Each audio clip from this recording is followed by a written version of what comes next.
दोस्तों, इंटर 2023 के रिजल्ट से जो छात्र संतुष्ट नहीं है, जिनको लगता है कि उनको नंबर कम मिला और नंबर मिलना चाहिए था, ऐसे छात्रों के लिए स्क्रूटनी का ऑनलाइन करने का डेट आ चुका है। स्क्रूटनी का डेट रखा गया है कब तक? तो 23 तारीख से लेकर के 29 तारीख तक, यानी 29 मार्च तक। और साथ ही साथ अगर कोई छात्र फेल हो गया है, एक विषय में, दो विषय में अगर फेल हो गया है, तो वह कंपार्टमेंटल का एग्जाम दे सकता है। उसके लिए भी आ चुका है नोटिफिकेशन, और इसका डेट रखा गया है 23 तारीख से लेकर के 27 तारीख तक। लेकिन इन दोनों फॉर्म को भरने से पहले आपको दो नुकसान जान लेना चाहिए, क्योंकि कंपार्टमेंटल भरने से, स्क्रूटनी भरने से दो नुकसान ऐसे होते हैं कि जो अगर आप बिना सोचे समझे अगर आप अप्लाई कर देते हैं, एग्जाम दे देते हैं, स्क्रूटनी करा लेते हैं, तो आपको नुकसान भी हो सकता है। तो इनको जानना पहले जरूरी है। अप्लाई करने जा रहे हैं तो पहले आप इस बात को जान लीजिए कि आखिर नुकसान क्या है। तो अगर आप इंटर रिजल्ट में मिले हुए नंबर से संतुष्ट नहीं है, तो उसके लिए स्क्रूटनी का ऑफिशियल नोटिफिकेशन भी आ गया है। इस नोटिफिकेशन में एक चीज पर आपका खास ध्यान में आकर्षित तो अगर आप इंटर में अपने मिले हुए नंबर से संतुष्ट नहीं है, आपको लगता है कि और नंबर मिलना चाहिए, तो आप स्क्रूटनी करा सकते हैं। लेकिन स्क्रूटनी कराने से पहले आपको कुछ बातों को जानना चाहिए। तो अगर आप इंटर में मिले हुए अपने नंबर से संतुष्ट नहीं है, आपको लगता है कि आपको और नंबर मिलना चाहिए था, आपको नंबर नहीं मिला है, तो आप अपने कॉपियों की दोबारा जांच करवा सकते हैं, स्क्रूटनी करवा सकते हैं। इसके लिए ऑफिशियल नोटिफिकेशन आ गया है, लेकिन इस नोटिफिकेशन में कुछ बातें ऐसी हैं जिन पर आपका ध्यान जाना बहुत जरूरी है। अप्लाई करने से पहले आपको समझ लेना होगा कि नुकसान कहां हो सकता है। देखिए, इस नोटिफिकेशन में मैं 2-3 बातों पर आपका ध्यान आकर्षित करना चाहूंगा। पहले, जो स्क्रूटनी के लिए एक सब्जेक्ट का फी था 70 रुपया, इस साल उसको बढ़ा कर दिया गया है 120 रुपया।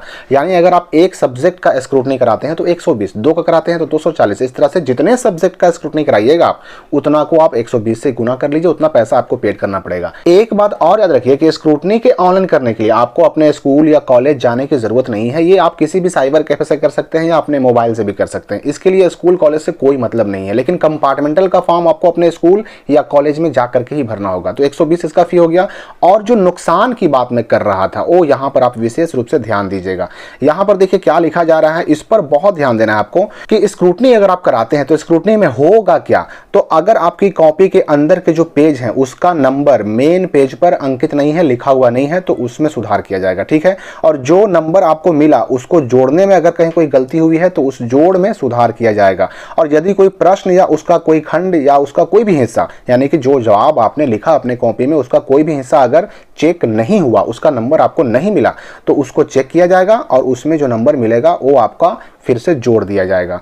तो यहां पर लास्ट पॉइंट पर ध्यान दीजिए कि स्क्रूटनी के परिणाम स्वरूप अंक बढ़ सकते हैं, घट सकते हैं और यथावत भी रह सकते हैं।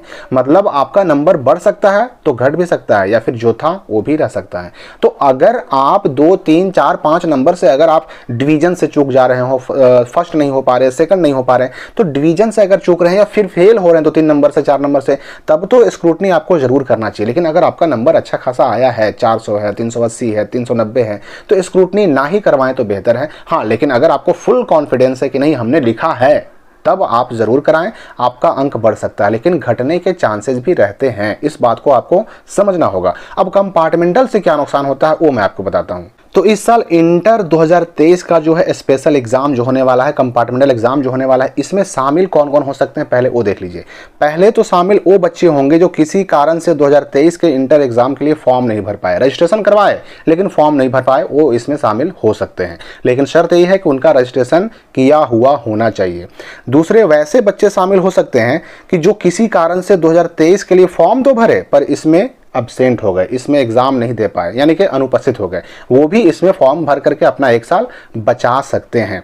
और फिर तीसरे वैसे बच्चे शामिल हो सकते हैं जो 2023 की परीक्षा में शामिल तो हुए लेकिन 1 या 2 विषय में फेल हो गए, वो भी इसमें शामिल हो सकते हैं। और फिर अगर 2022 या उससे पहले की परीक्षाओं में कोई विद्यार्थी पास हुआ है पर अपने नंबर से संतुष्ट नहीं है, तो वह इंप्रूवमेंट एग्जाम के रूप में इस 2023 के कंपार्टमेंटल सह स्पेशल एग्जाम में शामिल हो सकता है। लेकिन शर्त है कि वह 2022 या उसके पहले के एग्जाम में पास हुआ हो। यानी कि अगर आप सोच रहे हैं कि हम 2023 में एग्जाम दिए और हम संतुष्ट नहीं है, तो हम इसी साल ये अप्रैल वाले इंप्रूवमेंट एग्जाम में शामिल होकर के और अपना नंबर बढ़ा लें, तो ये संभव नहीं है। मतलब 23 में जिन्होंने एग्जाम दिया और पास हो गए, वह इस साल इस स्पेशल एग्जाम में इंप्रूवमेंट नहीं दे सकते। उनको इंप्रूवमेंट का एग्जाम देने के लिए 2024 वालों के साथ एग्जाम देना होगा।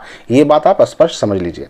अब नुकसान की बात करें हम, तो नुकसान क्या है यहाँ पर आप जरा ध्यान से देखिएगा कि यहाँ पर स्पष्ट कह दिया गया है कि इस कोटि के परीक्षार्थियों को वार्षिक परीक्षा 2023 के अनुरूप ना तो श्रेणी मिलेगी, डिवीजन नहीं मिलेगा, और अन्य सुविधाएं भी देय नहीं होंगी। मतलब ना तो उनको डिवीजन मिलेगा, ना उनको प्रोत्साहन राशि मिलेगी, स्कॉलरशिप वगैरह का लाभ नहीं मिलेगा।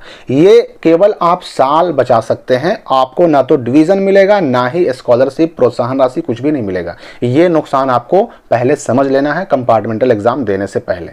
तो मेरा ख्याल है कि आप समझ गए होंगे स्क्रूटनी और कंपार्टमेंटल एग्जाम से क्या नुकसान है। अगर फिर भी आपके मन में कोई सवाल है तो कमेंट बॉक्स में पूछ डालें। मिलते हैं अगली वीडियो में एक नए जानकारी के साथ।